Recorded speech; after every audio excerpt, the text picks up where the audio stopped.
আসসালামু আলাইকুম রহমতুল্লাহ। প্রিয় শিক্ষার্থীরা, দেখো আমরা আজকে যেটা পড়বো সেটা হচ্ছে তাপগতীয় প্রক্রিয়া। এবং তোমার আগের লেকচার শেষ হওয়ার সময়েই বলে দিয়েছিলাম যে এর পরবর্তীতে আমরা তাপগতীয় প্রক্রিয়াগুলো পড়ব। দেখো, একটি সিস্টেমে তাপ প্রদান করলে সেই সিস্টেমের ইন্টারনাল এনার্জি চেঞ্জ হতে পারে, সিস্টেম প্রসারিত হতে পারে, আবার নাও হতে পারে, সিস্টেমের তাপমাত্রা পরিবর্তন হতে পারে, নাও হতে পারে।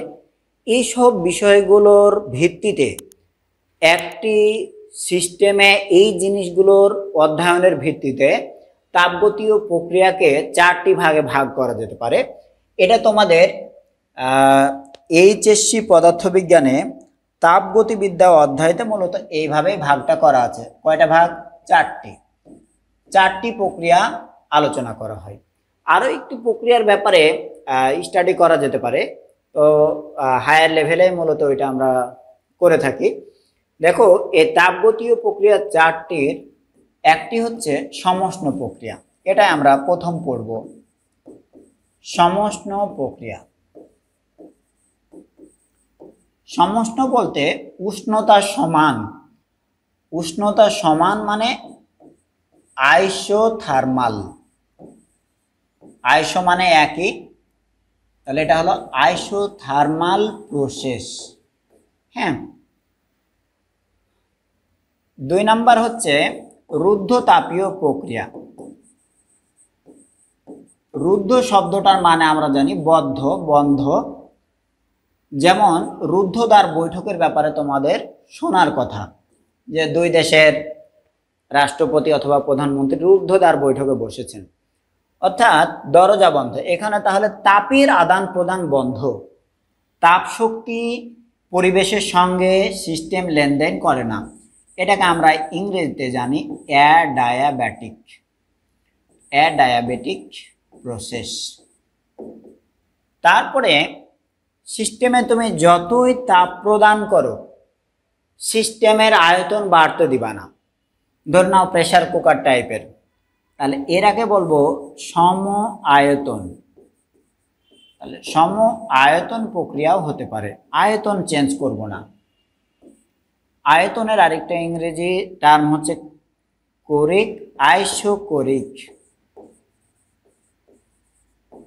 Isochoric process. আর 4 নম্বরে যেটা আমরা বলতে পারি সেটা হলো সমচাপ প্রক্রিয়া। সিস্টেমে চাপের পরিবর্তন হতে দেব না, তাপ প্রদান করব কিন্তু ধীরে ধীরে ধরে নাও প্রসারিত হয়ে চাপের মানটা ব্যালেন্স হয়ে যাবে, তাহলে এটাকে বলবো সমচাপ। ইংরেজিতে বলবো আইসোবারিক। বার শব্দের কিন্তু আরেকটা অর্থ হচ্ছে চাপ, মানে চাপের আরেকটা ইংরেজি টার্ম বারিক। দেখো, এজন্য বায়ু চাপের যে এককগুলো রয়েছে তার মধ্যে একটা একক রয়েছে বার, BARR, বার। তাহলে সমচাপের ইংরেজি আমরা আরেকটা বলতে পারি আইসোবারিক। এই 4টি প্রসেসের মধ্যে আমরা তাহলে প্রথম স্টাডি করব সমষ্ণ। তাহলে সমষ্ণ প্রক্রিয়ার ব্যাপারে প্রথম আমরা পড়ব। তা আসি, সমষ্ণ প্রক্রিয়া কি?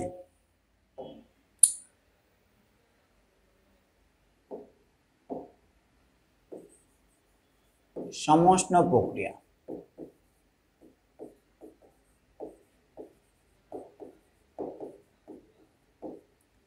তাহলে এ আইসো মানে একই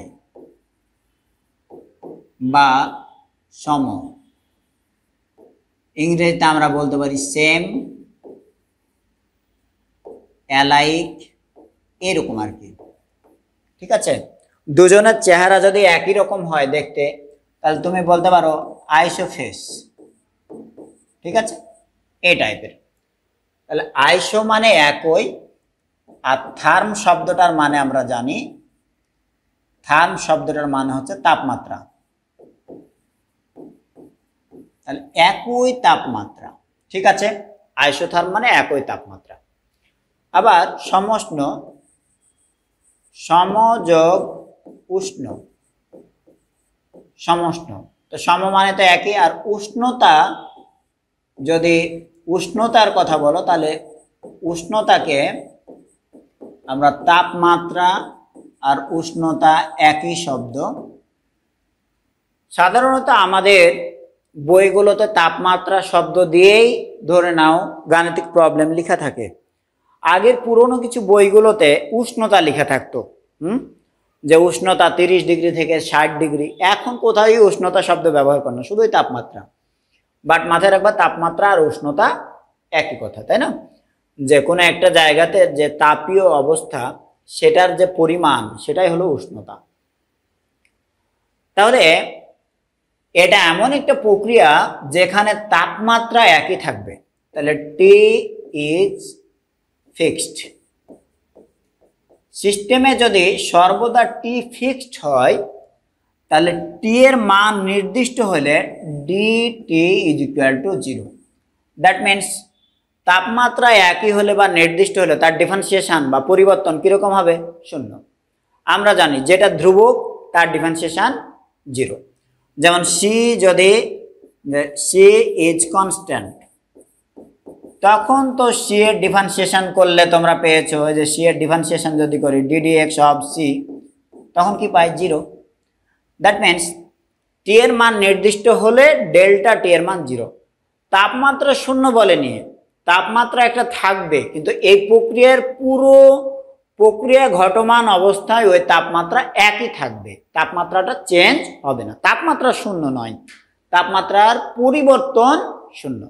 তাহলে ডিফারেন্স অফ টেম্পারেচার ইজ 0, মাথায় থাকে যেন। হ্যাঁ, ডিফারেন্স অফ টেম্পারেচার যদি 0 হয় তাহলে এই সিস্টেমে আরেকটা জিনিসের পরিবর্তন 0 হবে। গ্যাসের ক্ষেত্রে মোলার আপেক্ষিক তাপ, মোলার আপেক্ষিক তাপ, তাহলে গ্যাসের আমরা যে তাপ শক্তি দিই তার পুরোটাই তার ইন্টারনাল এনার্জি বাড়িয়ে তোলে, কারণ এখানে কোনো বিভব শক্তি নাই। তো স্থির আয়তনে যদি আমি ওই তাপ শক্তিটা প্রদান করি তাহলে পুরো তাপ শক্তি তার ইন্টারনাল এনার্জি বৃদ্ধি করে।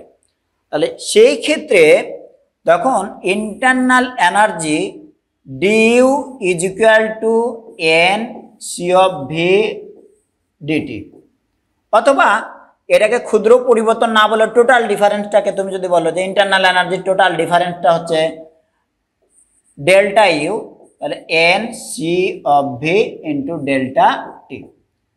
দেখো মোল সংখ্যা আর এই স্থির আয়তনে গ্যাসের মোলার গ্যাস ধ্রুবক যেটা, সে দুটো যদি কনস্ট্যান্ট হয়ে থাকে, মানটা তো ফিক্সড, তাহলে এখান থেকে আমরা লিখতে পারি delta U is proportional to delta T. তাহলে তাপমাত্রা যদি বাড়ে তাহলে ইন্টারনাল এনার্জি বাড়বে, তাপমাত্রা না বাড়লে ইন্টারনাল এনার্জি বাড়বে না।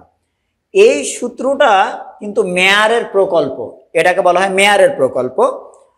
এটাকে আমরা বলবো মেয়ারস হাইপোথেসিস, মেয়ারস হাইপোথেসিস। আর এই যে CP minus CV is equal to R, এটাকে বলা হয় মেয়ারের ফর্মুলা, এটাকে বলা হয় মেয়ারের ফর্মুলা। ঠিক আছে, এই তথ্যগুলো তুমি একটু মাথায় রাখবা। তাহলে সব মিলিয়ে আমরা যেটা পেলাম, কোন সিস্টেমের গ্যাসীয় ব্যবস্থার তাপমাত্রার পরিবর্তন হলে তার ইন্টারনাল এনার্জির পরিবর্তন হবে, তাপমাত্রার পরিবর্তন যদি না হয় ইন্টারনাল এনার্জির পরিবর্তন হবে না। এখন তাহলে সমস্ত প্রক্রিয়ার জন্য তাপগতিবিদ্যার ক্লসিয়াসের যে সূত্র ছিল, তাহলে ক্লসিয়াসের সেই সূত্র, ক্লসিয়াসের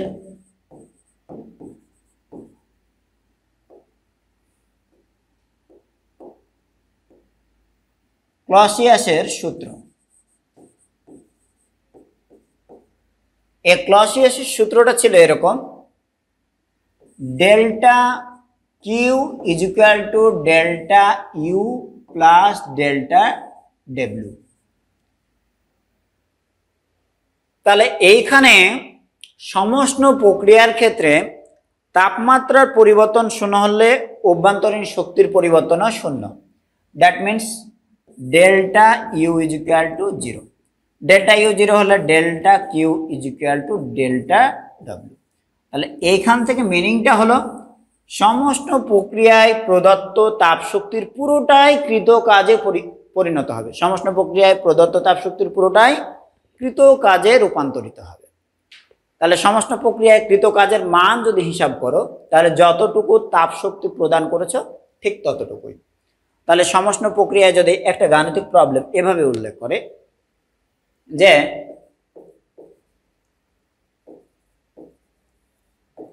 একটি সিস্টেমে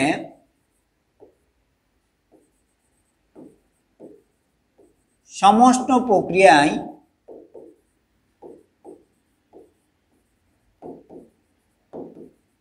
200 জুল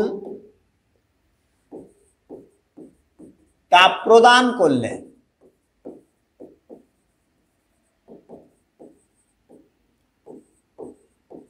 অভ্যন্তরীণ শক্তির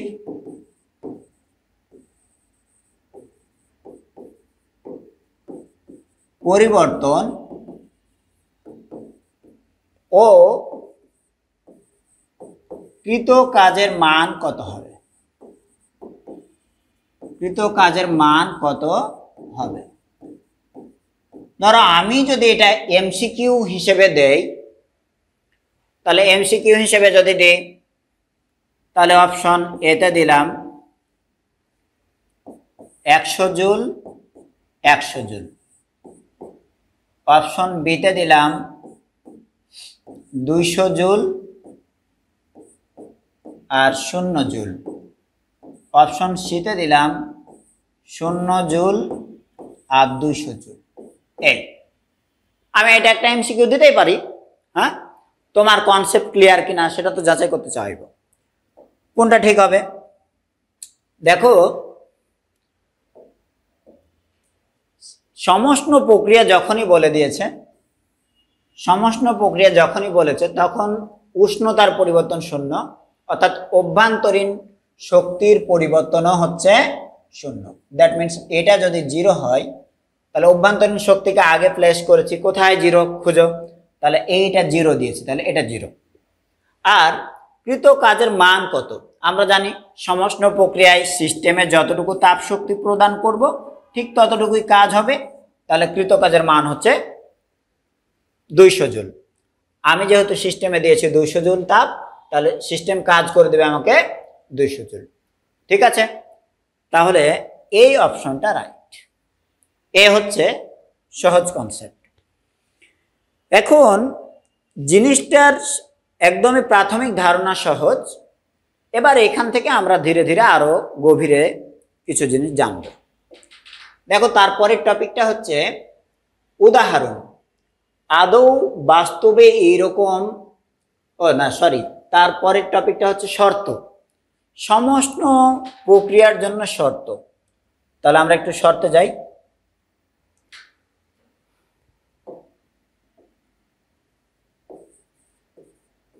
Conditions for isothermal process. Isothermal প্রসেসের জন্য কন্ডিশনগুলো কি? বেসিক্যালি দুটো কন্ডিশন ফলো করতে হবে সিস্টেমের ব্যাপারে। তাহলে একটু ধারণা দিই যে কখন এইটা আইসোথার্মাল হবে। আমরা একটা সিলিন্ডার আকৃতির সিস্টেম আঁকি।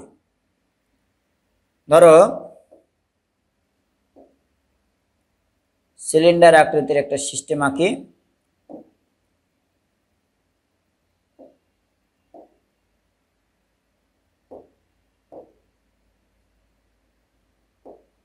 ওকে, যে কোনো কালার দিয়ে আঁকি, করার কিছু নাই। এটা ধরুন একটা সিলিন্ডার। ওকে,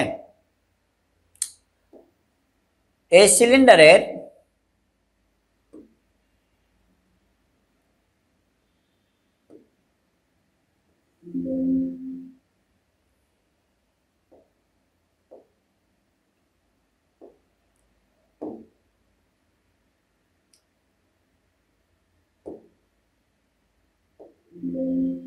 এটা ধরুন হচ্ছে সিলিন্ডার। এই সিলিন্ডারের ধরে নাও ভিতরে পুরোটা গ্যাস রাখা আছে। তো এই গ্যাসীয় এই সিস্টেমটার পুরোটা গ্যাস রাখলে পারে তো তুমি আবার মুশকিল, প্রসারণ দেখাইতে পারবো না। ধরো সিলিন্ডারটা আরো বড়, এটার এ লেভেল পর্যন্ত ধরো বড়, ঠিক আছে? তাহলে এইখানে একটা পিস্টন আছে, এটা ধরে না পিস্টন, ঠিক আছে? এটা হচ্ছে এই সিলিন্ডারের পিস্টন। পিস্টন তো আমরা অলরেডি ব্যাখ্যা দিয়েছি, এর আগে পড়েছি সিস্টেমের ব্যাপারে। এই পিস্টনটা ধরে নাও ঘর্ষণহীন ভাবে উপরে নিচে মুভ করতে পারে। তো যদি নিচের দিকে হিট প্রদান করি, যদি হিট দেই, তাহলে ভিতরে থাকা ধরে নাও এই সাদাগুলোকে আমি ধরলাম গ্যাস। এই গ্যাস সেই হিটের ফলে অণুগুলোর উত্তেজনা বাড়বে, ছোটাছুটি, কম্পন এগুলো বাড়বে। তাহলে এর এই লেয়ারটা ধীরে ধীরে উপরের দিকে সরা শুরু করবে। তাহলে অণুগুলোর ছোটাছুটি, ভাইব্রেশন এগুলো যখন বাড়বে তখন দেয়ালের চতুর্দিকে চাপ দিবে। পিস্টন যদি এরকম হয় যে ঘর্ষণহীনভাবে মুভ করতে পারে, ঘর্ষণহীন মুভমেন্ট করতে পারে পিস্টন, তাহলে সেই অভ্যন্তরীণ চাপ বৃদ্ধির ফলে ধীরে ধীরে এই পিস্টনের এই পৃষ্ঠটা উপরের দিকে উঠে ধরলাম এই জায়গাতে চলে আসলো, পিস্টনটা এখানে চলে আসলো। ভালো কথা। তাহলে পিস্টন এ লেভেল থেকে এ লেভেলে গেলে এতটুকু তার প্রসারণ ঘটেছে। এই পরিমাণ প্রসারণের ব্যাপারটা একটু খেয়াল করবা, তাহলে আমার হিট দেওয়ার ফলে ভিতরের তাপমাত্রা যেটা বাড়ার কথা ছিল, আর আয়তন প্রসারণের কারণে আবার তাপমাত্রা একটু গ্যাসের কমে যায়। তোমরা জুল থমসন প্রভাব পড়ার কথা, জুল থমসন প্রভাব কেমিস্ট্রিতে পড়ার কথা। কোনো একটা বদ্ধ জায়গায় রাখা গ্যাস হঠাৎ করে প্রসারিত হতে যদি দাও, তাহলে বড় আয়তনের জায়গায় যখন যাবে তখন ওই গ্যাসের টেম্পারেচার কিছুটা ফল করবে, তাহলে তাপমাত্রা কমে যায়। তাহলে আয়তন প্রসারণ হলে ধীরে ধীরে তাপমাত্রা কমবে, কিন্তু ওই পরিমাণ তাপমাত্রা যেটা কমবে হিট দেওয়ার ফলে দেখালো যে সেই পরিমাণ তাপমাত্রা আবার বৃদ্ধি পাচ্ছে। দেন ধীরে ধীরে এটা কি হয়ে যাবে, আবার আগের তাপমাত্রায় ব্যালেন্স থাকবে। তাহলে এখানে এই কাজটা করতে হবে যে প্রতি মুহূর্তে হিট প্রদানের ফলে যে তাপমাত্রা বাড়ছে, ঠিক সেই হারে এটা ধীরে ধীরে প্রসারিত হতে দিতে হবে যেন তাপমাত্রাটা আবার ওই হারে কমে। দেন টেম্পারেচার ডেল্টা টি এর মান অর্থাৎ তাপমাত্রার ডিফারেন্সটা অলওয়েজ সেম থাকবে। তাহলে এখানকার কন্ডিশন হতে হবে যে প্রথমত এই সিস্টেমের দেয়াল বাইরের পরিবেশের সঙ্গে তাপ শক্তির আদান প্রদান করতে পারবে যেন তাপমাত্রাটা অলওয়েজ সমান থাকে। হ্যাঁ, এটা হচ্ছে প্রথম কন্ডিশন। তাহলে সিস্টেমের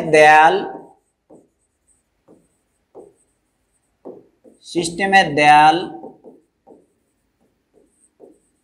তাপের সুপরিবাহী হতে হবে। কারণ কি, যাতে সিস্টেম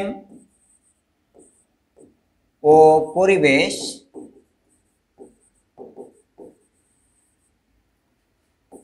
সহজে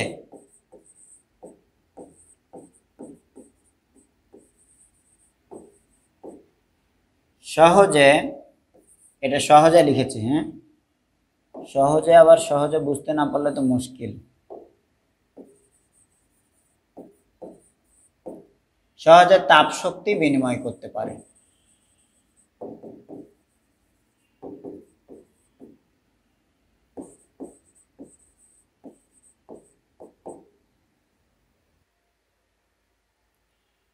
আর 2 নাম্বার কন্ডিশনটা হচ্ছে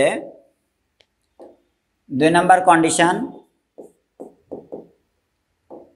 কন্ডিশনটা হচ্ছে যেটা বললাম যে হিট প্রদান করব, হিট প্রদানের ফলে যে ভিতরে তাপমাত্রাটা বেড়ে যাওয়ার কথা ছিল সেটা যেন বাড়তে না পারে, তাই ধীরে ধীরে এটাকে প্রসারিত হতে দিতে হবে।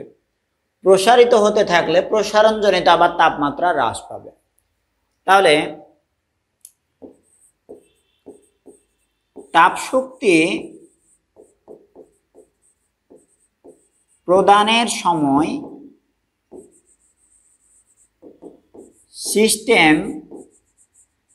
সিস্টেমকে খুব ধীরে ধীরে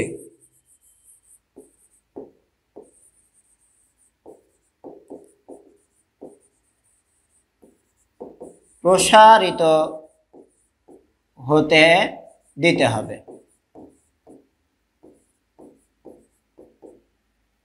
এটা হতে দিলে কি হবে, তাহলে প্রদত্ত তাপের ফলে যে তাপমাত্রা বৃদ্ধির কথা ছিল সেই তাপমাত্রাটা আর বৃদ্ধি হতে পাবে না, কারণ সিস্টেম ধীরে ধীরে প্রসারিত হলে আবার তাপমাত্রা এই জুল থমসন প্রভাব অনুযায়ী ধীরে ধীরে প্রসারিত হলে তাপমাত্রা কিছুটা কমবে। তাহলে আয়তন প্রসারণের কারণে তাপমাত্রা কিছুটা কমবে, আর প্রদত্ত তাপের কারণে যে তাপমাত্রাটা বাড়বে দুটো ব্যালেন্স যেন হতে পারে, তাই এই সিস্টেমটিকে খুব ধীরে ধীরে প্রসারিত হতে দিতে হবে। এ দুটো হচ্ছে বেসিক কন্ডিশন। ঠিক আছে, এখন এর বাস্তব উদাহরণ রয়েছে কিনা? হ্যাঁ, এর বাস্তব উদাহরণ রয়েছে। এর বাস্তব উদাহরণ আসলে তোমাদের যদি একটা কথা বলি যে বাস্তবে কোনো সিস্টেম সমষ্ণ হওয়া সম্ভব না, যে শর্ত দুটি, তাহলে এই পাতাটাই লিখি। এখানে লিখে দিই যে এ শর্ত দুটি 100% ফুলফিল, ফুল বানানে একটা এফ হবে এখন, তাই না? 100% ফুলফিল করা সম্ভব নয়।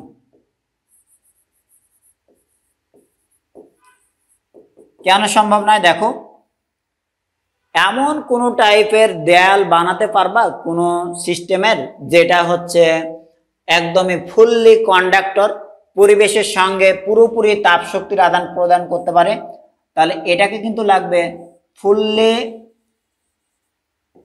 কন্ডাক্টিং ওয়াল, তাপের সুপরিবাহী একটা দেয়াল লাগবে।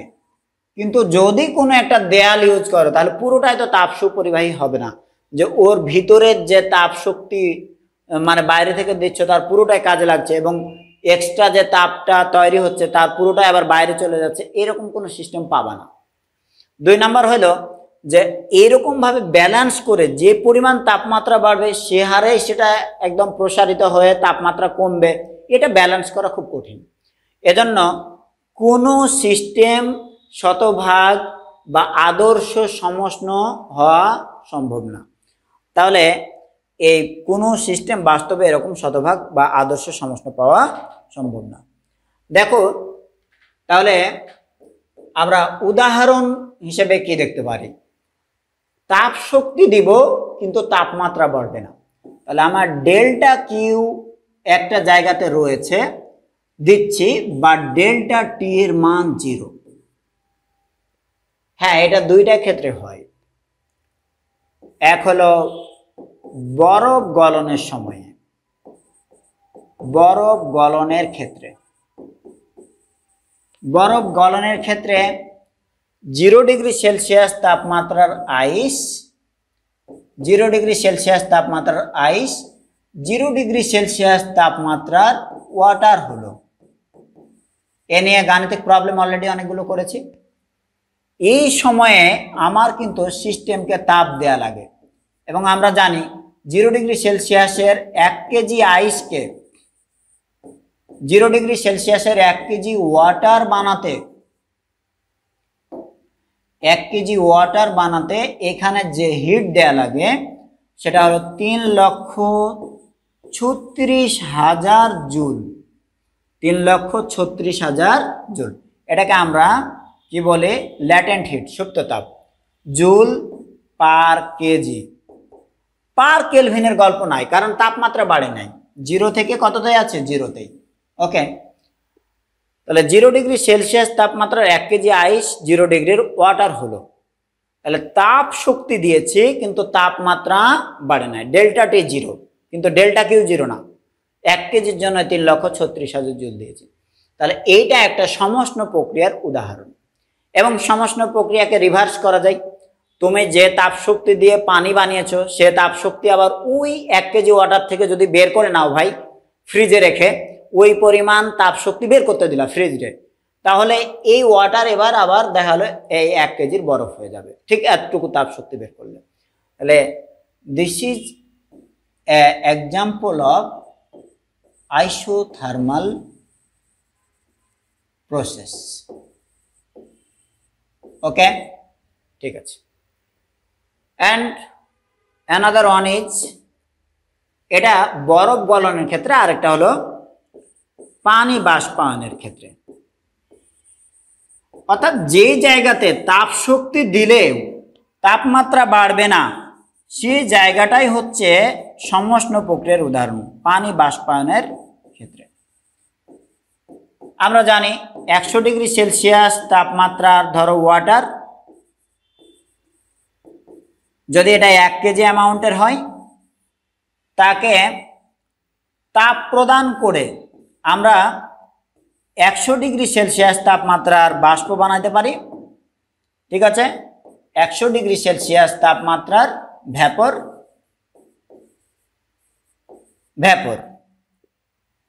তার ভরটাও ধরে নাও 1 কেজি, তার এই 1 কেজি পরিমাণ বাষ্প বানাইলাম। এর জন্য কিন্তু তোমাকে হিট দিতে হবে, বাট টেম্পারেচার দেখো, টেম্পারেচার কত থাকবে? ওই 100 ডিগ্রি সেলসিয়াস থেকে 100 ডিগ্রি, তাহলে টেম্পারেচার ডেল্টা টি এর মান 0, ডেল্টা টি এর মান 0, বাট তাপ শক্তি 0 না। এইখানে যে তাপটা দিয়ে আমরা জানি এটা হচ্ছে বাষ্পীভবনের সুপ্ত তাপ, এবং এই জন্য বাষ্পীভবনের সুপ্ত তাপ হিসেবে দেয়া লাগে 22,60,000 জুল পার কেজি। প্রতি কেজি 100 ডিগ্রির পানিকে প্রতি কেজি 100 ডিগ্রির বাষ্পে নিয়ে যেতে তাপ দেয়া লাগে 22,60,000 জুল, কিন্তু তাপমাত্রার পরিবর্তন হয় না, 100 থেকে 100 আছে। হ্যাঁ, এই উদাহরণটাও হলো সমষ্ণ প্রক্রিয়ার উদাহরণ। সমষ্ণ প্রক্রিয়ায় বস্তুর অবস্থার সমীকরণ কিরকম হবে? আচ্ছা, অবস্থার সমীকরণ, আচ্ছা এটা আমি টপিকে লিখতে ভুলে গেছিলাম। অবস্থার সমীকরণ, সমষ্ণ প্রক্রিয়ায় অবস্থার সমীকরণ কিরকম হবে? দেখো, আমরা জানি গ্যাসের অবস্থার সমীকরণ পিভি সমান NRT। 1 মোল গ্যাসের জন্য এন এর মান 1 ধরেও নিতে পারো। তা এখানে যদি টেম্পারেচারের পরিবর্তন 0 হয়, ডেল্টা টি 0 বললাম, তাহলে টি ইজ কনস্ট্যান্ট। তাহলে টি কনস্ট্যান্ট। সমষ্ণ প্রক্রিয়ায় তাহলে হবে পিভি ইজিক্যাল টু টি। যদি কনস্ট্যান্ট হয় তাহলে এই পুরো জিনিসটুকু হবে কনস্ট্যান্ট, অর্থাৎ পিভি সমান সমান কনস্ট্যান্ট। এই কনস্ট্যান্টের মান কত হবে? 1 মোল গ্যাস যদি হয় তারপরে এটার জন্য 1, আর এর মান 8.314। আর টেম্পারেচার যদি তুমি এরকম হয় যে সমষ্ণ প্রক্রিয়াটা ঘটাচ্ছ 273 কেলভিনে, অর্থাৎ 0 ডিগ্রি সেলসিয়াসে, তাহলে তখন এটার জন্য হবে 273। এই সব মিলিয়ে গুণ করলে যত বড় কনস্ট্যান্ট হবে, পিভি এর জন্য কনস্ট্যান্ট তত। এইটা অ্যাকচুয়ালি বয়েলের সূত্রে আমরা দেখেছি যে স্থির তাপমাত্রায় আয়তন আর চাপ পরস্পরের ব্যস্তানুপাতিক। দ্যাট মিনস এটা বয়েলস ল, বয়েলস ল এর ইকুয়েশন। এই ইকুয়েশনটা যেহেতু সমষ্ণ প্রক্রিয়ার এটাকে ফলো করে বা এটার সঙ্গে মিল রয়েছে, তাই এটাকে আমরা অনেক সময় বলতে পারবো সমষ্ণ সমীকরণ। তাহলে সমষ্ণ সমীকরণ বলতে কি বুঝবো? PV is equal to constant, PV is equal to constant. Okay, এটা যেন মাথায় থাকে। গেল সমষ্ণ প্রক্রিয়ার। তারপরে কি দিয়েছিলাম? আচ্ছা, উদাহরণ লেখচিত্র। লেখচিত্র কিরকম হবে? তাহলে গ্রাফ ফর আইসোথার্মাল প্রসেস।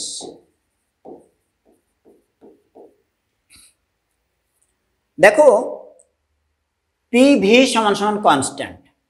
আমরা যদি আয়তন পরিবর্তনকে স্বাধীন রাশি বিবেচনা করি, তাহলে আয়তন পরিবর্তনকে এক্স অ্যাক্সিসে দিলাম আর চাপের পরিবর্তনকে ওয়াই অ্যাক্সিসে দিলাম। তাহলে আয়তন বৃদ্ধি করলে চাপ হ্রাস পায়। প্রথম পত্রের 10ম অধ্যায়তে আদর্শ গ্যাস ও গ্যাসের গতিতত্ত্বে তুমি দেখেছো পিভি এর লেখচিত্রটা এরকম। তাহলে এই যে লেখচিত্রটা দেখলা, এটাই হলো সমষ্ণ লেখ। তাহলে দিস কার্ভ ইজ সমষ্ণ প্রক্রিয়ার লেখ। এটার নাম হলো সমষ্ণ লেখ। এখান থেকে কি আমরা মেজার করতে পারি? এই কনস্ট্যান্ট টেম্পারেচার। তাহলে এটা অ্যাকচুয়ালি এই রেখা দ্বারা আমরা পাবো টেম্পারেচার। এবং যে কোনো সময় তোমার যদি এ একটা পয়েন্ট হয়, তাহলে এ পয়েন্টের চাপ ধরে নাও পিয়ন ধরলাম, এ লেভেলের আয়তনটা ধরো ভিয়ন ধরলাম। এ থেকে অর্থাৎ এ বিন্দুর স্থানাঙ্ক তাহলে কত? এ বিন্দুর স্থানাঙ্কটা হলো পিয়ন ভিয়ন। এখান থেকে ধরো বি বিন্দুতে আসলো, বি বিন্দুতে দেখো চাপটা হ্রাস পেয়েছে, এ লেভেলে এসছে, আয়তনটা আবার অনেকখানি বেড়েছে, মানে ডান দিকে আয়তন বৃদ্ধি আর উপরের দিকে চাপের বৃদ্ধি। তাহলে চাপের মানটা হ্রাস পেয়েছে। ধরলাম this is P two and this is V two. তাহলে বি বিন্দুর স্থানাঙ্কটা হলো পি টু ভি টু। হ্যাঁ, এইখানে তাহলে কাজের মান কত? আমরা কিন্তু অলরেডি এর আগেও কয়েকবার শিখেছি PV is equal two W. হ্যাঁ, তুমি এটা শিখেছো না? D W is equal two P delta V. তাহলে চাপ আর আয়তনের পরিবর্তন। তাহলে এক কথায় মাথায় রাখবা যে চাপ আর আয়তনের গুণফলটা হলো কৃত কাজ।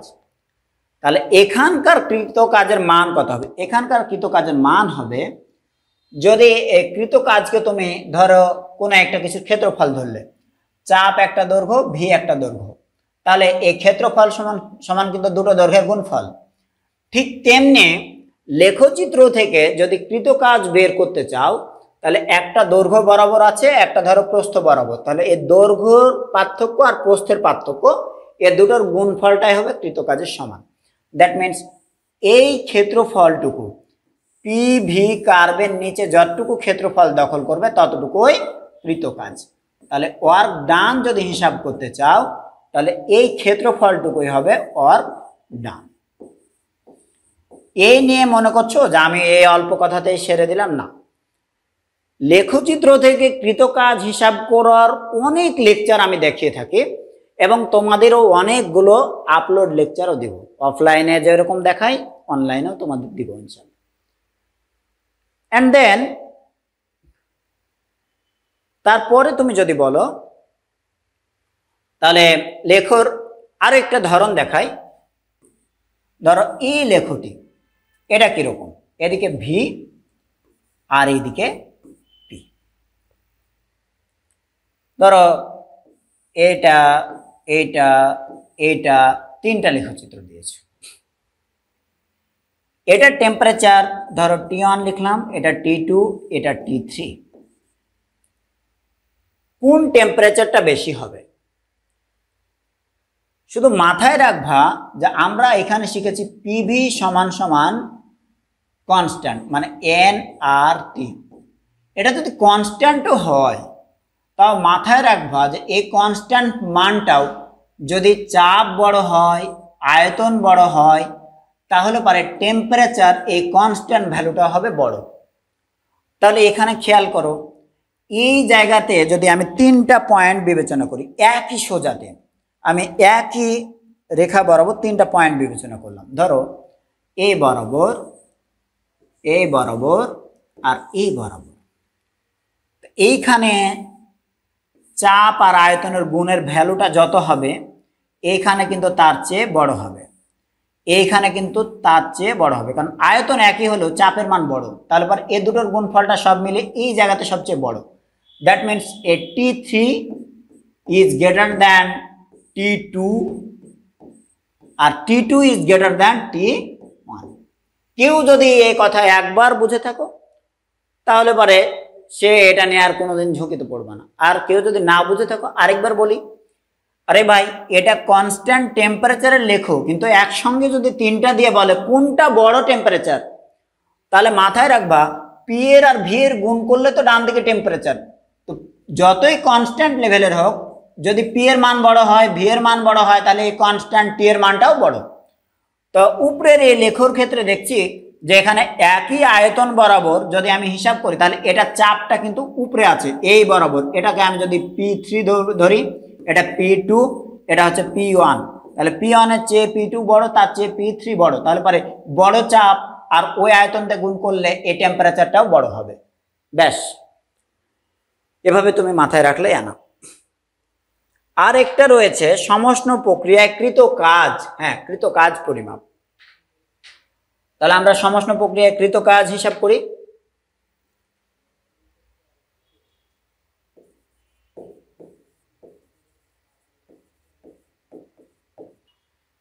প্রথমে যদি আমরা বলি সমষ্ণ প্রক্রিয়ায় কৃত কাজ হচ্ছে dW = dQ। প্রদত্ত তাপ শক্তির পুরোটাই কাজে পরিণত হয়, এটা আমরা জানি, কারণ ডি এর মান কত সমষ্ণ প্রক্রিয়ায় 0। এই dW সমান PD V। এটা প্রথম কৃত কাজের সমীকরণ, মাথায় রাখবা, এটা 1 নাম্বার। এটা দেখতে দেখতে তোমরা অভ্যস্ত। এটা ক্ষুদ্র পরিবর্তন না হয় টোটাল পরিবর্তন যদি বলতাম dW, তাহলে এটা হতো P ডেল্টা V। এবং তোমাদের একবার এটা দেখিয়েছিলাম। কিভাবে দেখিয়েছিলাম, যদি অভ্যন্তরীণ এই যে সিস্টেমের অভ্যন্তরীণ যে গ্যাস সেটা ধরে নাও, এই অভ্যন্তরীণ গ্যাস ওয়ালে চাপ দিচ্ছে F পরিমাণ, এই চাপের ফলে P পরিমাণ চাপের এই মান যদি তুমি বলো চাপ P = বল ভাগ ক্ষেত্রফল। এই ক্ষেত্রফলের পিস্টনে যদি F বল প্রয়োগ করা হয় চাপ P = F ভাগ A, then F = PA। F = PA। এখন এই বল দ্বারা যদি ডেল্টা x পরিমাণ প্রসারণ ঘটে, কৃত কাজ W = আমরা অলওয়েজ যেটা জানি, বা কৃত কাজের পরিবর্তনটাকে যদি আমি ডেল্টা W বলি, তাহলে আমরা জানি F আর প্রসারণটা যদি ডেল্টা x হয় তাহলে তার গুণফল। এখন F সমান আমি লিখতে পারি PA, তার সঙ্গে ডেল্টা x গুণ। চাপ আর একটা ক্ষেত্রফলের সঙ্গে যদি একটা দৈর্ঘ্য প্রসারণ গুণ করো তাহলে এটুকু মিলিয়ে হবে টোটাল আয়তনের পরিবর্তন বা আয়তন প্রসারণ ডেল্টা ভি। অর্থাৎ delta W = P delta V. আরো একটা লেকচার এটা দেখিয়েছিলাম। এটা 1 নাম্বার। আর 2 নাম্বারে যদি এরকম হয় যে আয়তনের পরিবর্তনটা ধীরে ধীরে হচ্ছে, তাহলে টোটাল আয়তনের পরিবর্তনের জন্য কৃত কাজের পরিবর্তন কত হবে? টোটাল আয়তনের পরিবর্তনের জন্য কৃত কাজের পরিবর্তন কত হবে? দেখো, আয়তন V1 থেকে V2 হলে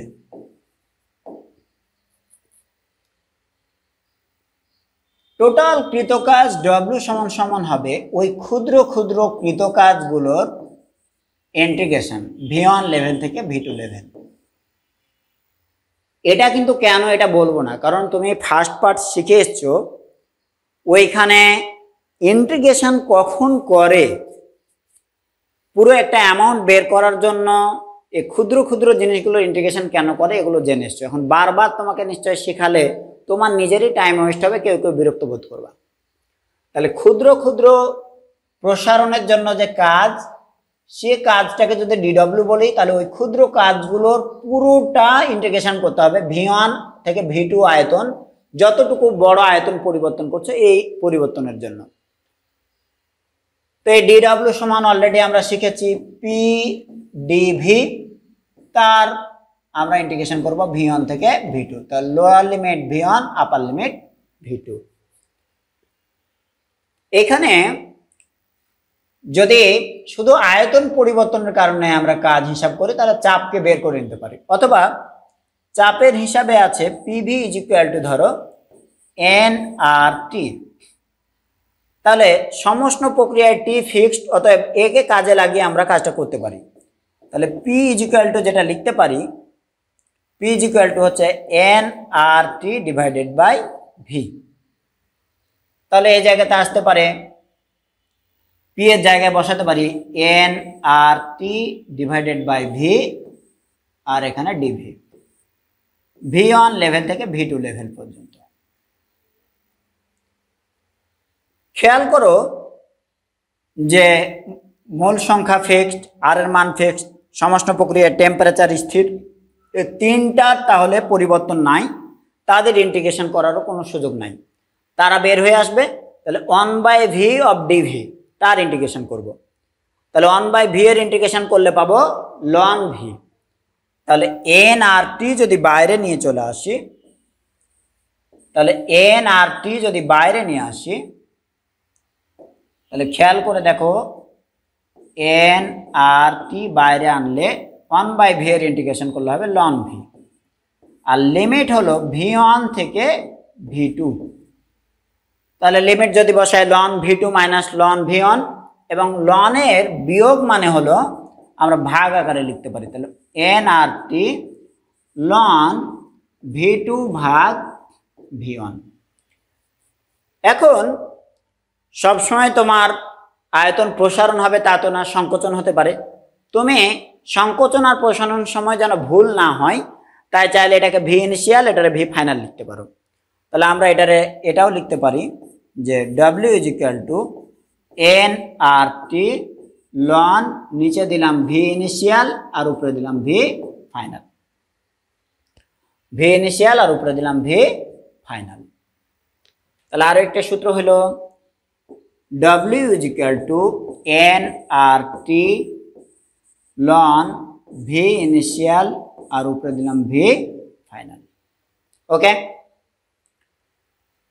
এটা তাহলে মাথায় রাখবা।